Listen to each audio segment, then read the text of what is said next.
नाज़रीन, सिंध अंदर बोर जूं तबाहियूं जारी आहिनि। पाणी निकाल न थियण ऐं बंदनि ते दबाव सबबि अवाम में ख़ौफ़ पकड़ियल आहे। दादू भरिसां पीर शाख खे घारेबाद ज़िला इंतिज़ामिया पुराणे ॻोठ फका ऐं ॻोठ अहमद ख़ान जतोई रोड ते कट लॻाए छॾियो आहे। पाणी जो दबाव घटि न थियण ते प्लान सी तहत इंडस हाईवे खे बारेचा स्टाफ वटि कट खणण जो इम्कान आहे। भान सईदाबाद में बि ॿोॾि जो ख़तरो बरक़रार आहे। रिंग बंद ते पाणी जो दबाव बि बरक़रार आहे। ग्रिड स्टेशन में पाणी दाख़िल थियण बाद 3 ॾींहनि खां भान सईदाबाद में बिजली जी फ़रहमी बंद आहे।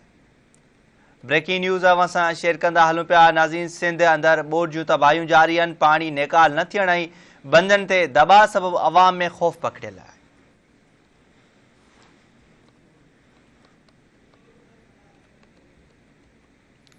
पाणी जो दबाव घटि न थियण ते प्लान सी तहत इंडस हाईवे के बारेचा स्टाफ वटि कट खणण जो इम्कान आहे। भान सईदाबाद में बि ॿोॾि जो ख़तरो बरक़रार आहे। रिंग बंद ते पाणी जो दबाव बरक़रार आहे। ग्रिड स्टेशन में पाणी दाख़िल थियण बाद 3 ॾींहनि खां भान सईदाबाद में बिजली जी फ़रहमी बंद आहे।